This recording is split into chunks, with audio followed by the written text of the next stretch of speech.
Okay, तो हमारा कौन सा पॉइंट था? डेप्रिसिएशन, नॉन बैंकिंग एसेट्स हो गया ना. Now depreciation on Yes, ma'am. Banks property, printing, printing and stationery, advertisement. Printing अलग दिया है, स्टेशनरी अलग दिया है, postage, telegram and other expenses. ये सारे डेप्रिसिएशन से लेकर अदर एक्सपेंसेस तक कहाँ जाएंगे? 16 operating expenses. Operating Yes. expense. लिखते जाइए आप आउटर कॉलम में.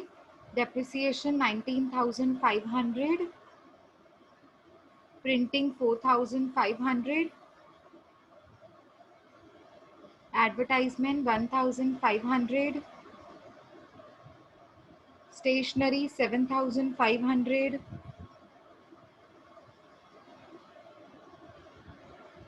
postage and telegram 3,000, and other expenses 4,500. Okay, now let us come to adjustments. Provide 20,000 as bad doubtful debts, RDD. आपने शेड्यूल नंबर 9 में सिक्योर्ड लोन्स एंड सीसी लिखा हुआ है inner column में. सिक्योर्ड लोन्स एंड सीसी लिखा हुआ है ना, 22 lakhs and 7,50,000. Yes, ma'am. हाँ, तो इन दोनों में से आपको लेस करना है. लिखो लेस आरडीडी. शेड्यूल नंबर 9 में पहले लिखेंगे लेस आरडीडी. ये पहला इफेक्ट है आरडीडी का. 20,000 लेस कर दीजिए, मतलब 22 lakhs प्लस 7,50,000 माइनस 20,000. तो आपका आउटर कॉलम में कितना हो जाएगा शेड्यूल नंबर 9 में?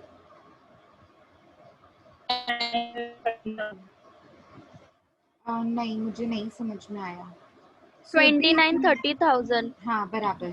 सुरभि बेटा आप 1 0 खा गए. चैट बॉक्स में आपने 2,93,000 लिखा है. It is 29,30,000. भूख लगी है सुरभि? खा गई तू 0 अंडा खा गई.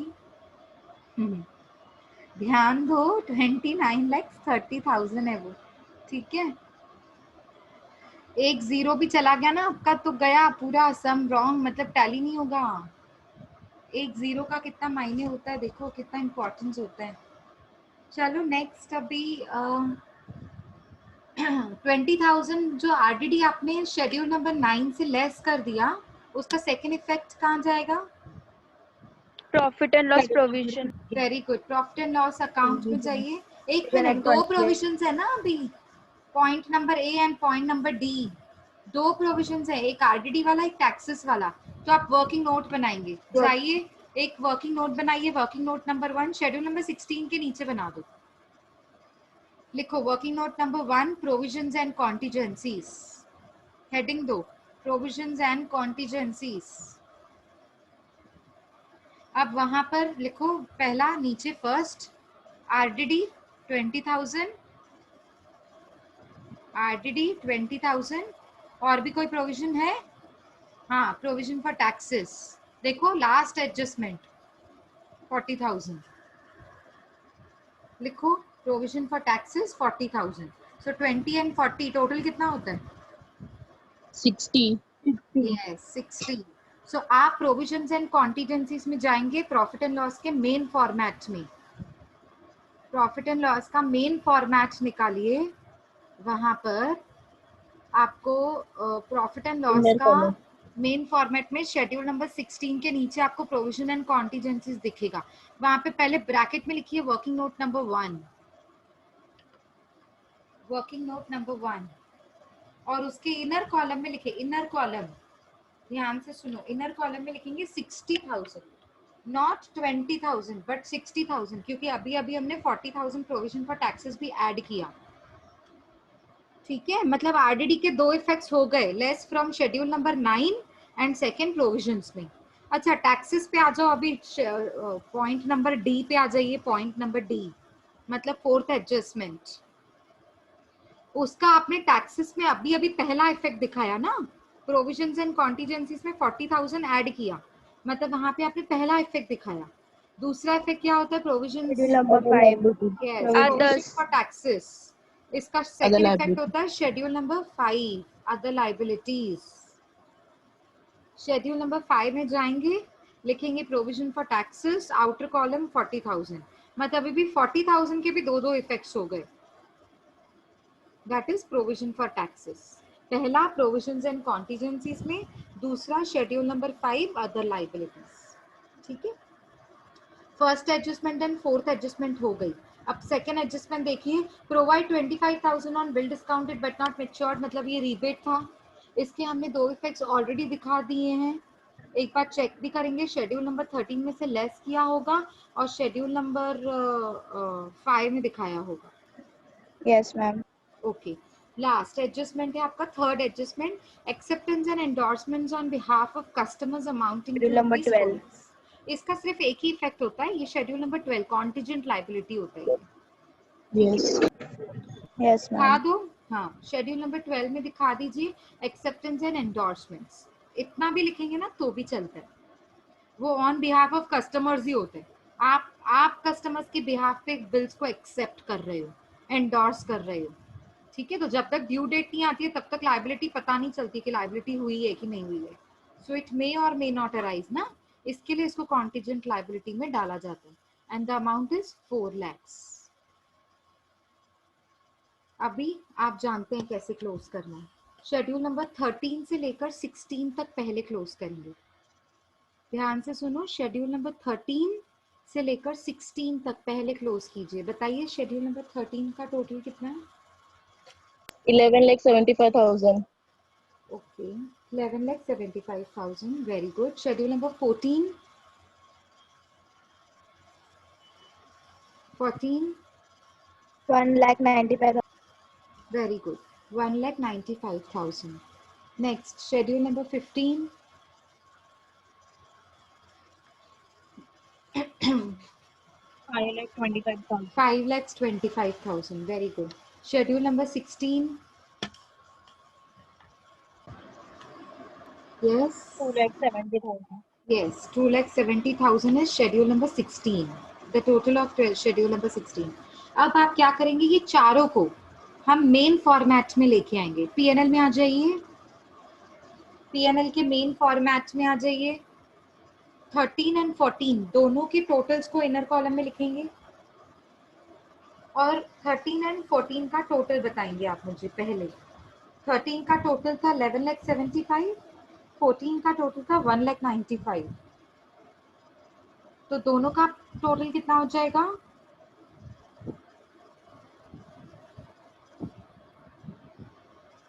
यस, 13,70,000. Very good, 13,70,000। अच्छा, ऐसे ही आपको schedule number 15 and schedule number 16 के टोटल्स को इनर कॉलम में लेके आना है। शेड्यूल नंबर 15 का टोटल था 5,25,000, शेड्यूल नंबर 16 का टोटल है 2,75,000, सॉरी 2,70,000, सॉरी। सो और एक चीज आपने लिखी होगी इनर कॉलम में 60,000 प्रोविजंस एंड कॉन्टीजेंसीज। तो आप तीनों का टोटल बताइए आउटर कॉलम में। तीनों का टोटल बताना, हाँ दो का नहीं, 15, 16 एंड प्रोविजंस एंड कॉन्टीजेंसीज। 8,55,000. करेक्ट, 8,55,000 को आप ब्रैकेट में डाल देंगे और 13,70,000 इनकम्स में से माइनस कर देंगे, टोटल इनकम में से माइनस कर देंगे। माइनस करने से आपको मिलेगा 5,15,000. 5,15,000। Very good, very good. 5,15,000 आपको मिलेगा net profit for the year. Net profit for the year. अब लिखेंगे लेस एप्रोप्रिएशंस। उसमें आपको एक कंपलसरी करना होता है, जो दिया नहीं जाता है या दिया भी जाएगा तो हाँ Transfer लिखिए। to statutory. वेरी गुड, लिखिए transfer to statutory reserve. 25%. Statutory reserve bracket में लिखेंगे। Yes, very good Halima. 25% on, बताइए, on 5 lakh. 5,15,000. Very good, 25% on 5,15,000 rupees, मतलब net profit for the year.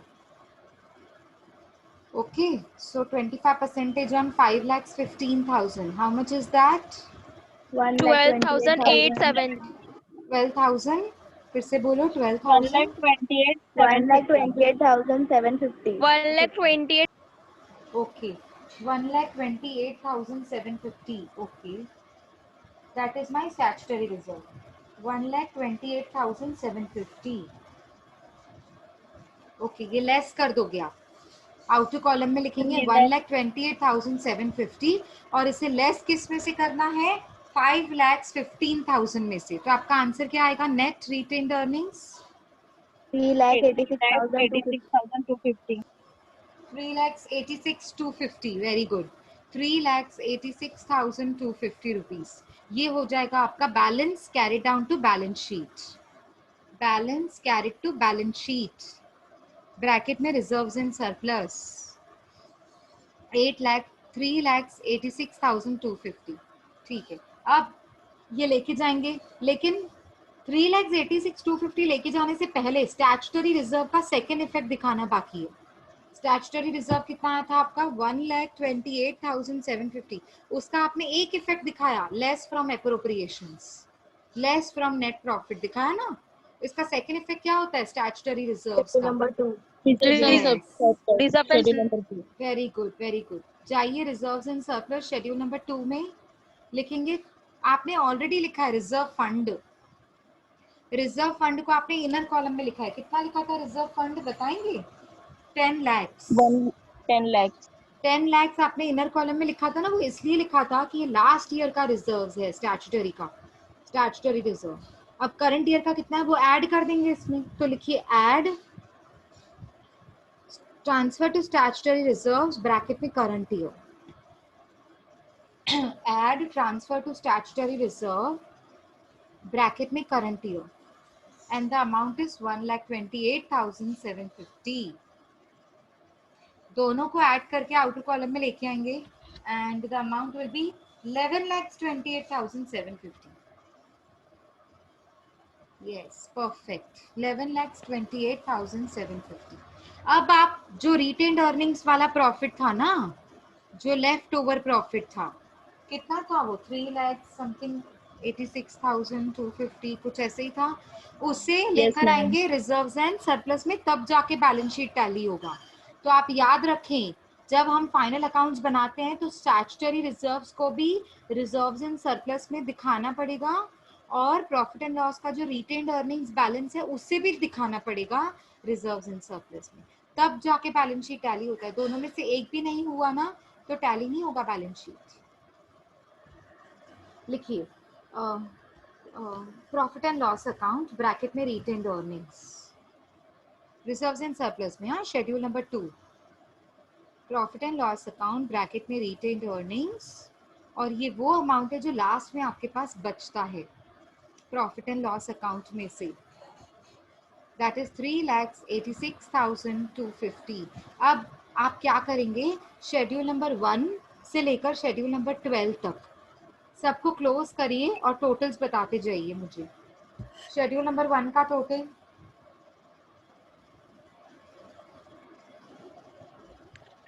20 lakhs. Very good 20 lakhs. Schedule number 2 का total 1,51,500. 5,000. 15,50,000. 15,15,000. Very good. 1515 and 3 times 0. It would be 15,15,000. Very good.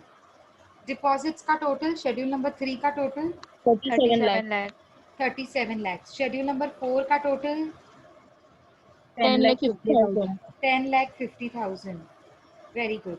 Schedule number 5 का total 25,000. कितना?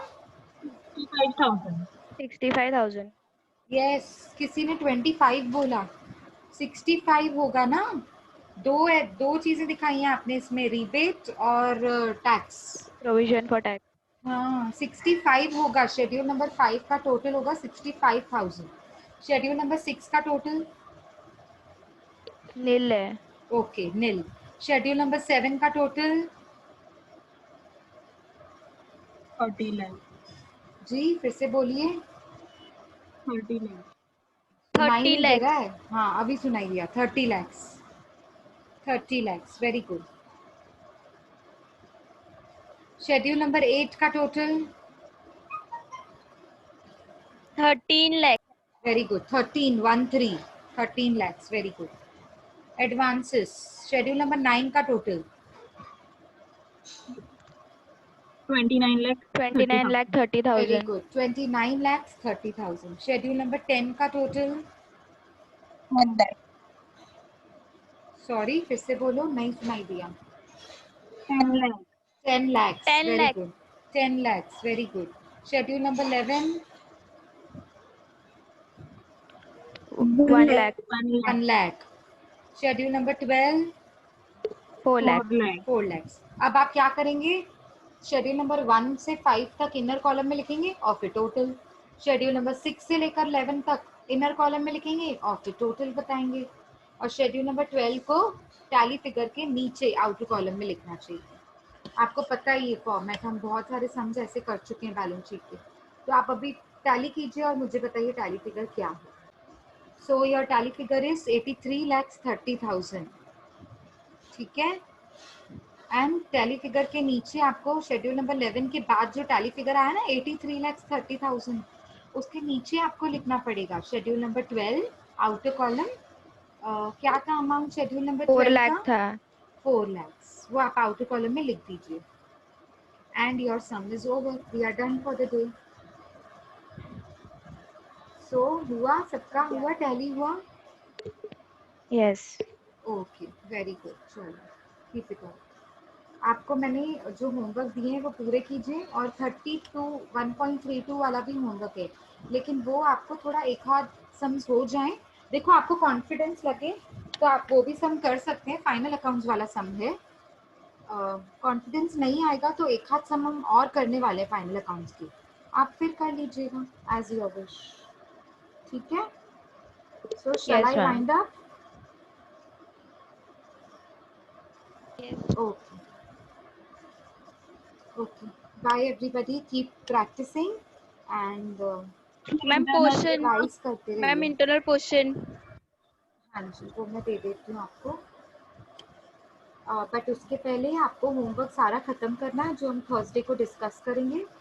और Thursday को ही discuss करने वाले थे कि कल डिस्कस करने वाले थे? Thursday. Thursday, ma'am. थर्सडे तो मेरा लेक्चर ही नहीं होता है. थर्सडे मेरा लेक्चर ही नहीं होता आपकी क्लास में. आप कल तक नहीं पूरा कर सकते? आज पूरा दिन है ना आपके पास. फ्राइडे भी मेरा लेक्चर नहीं होता है सुरभि.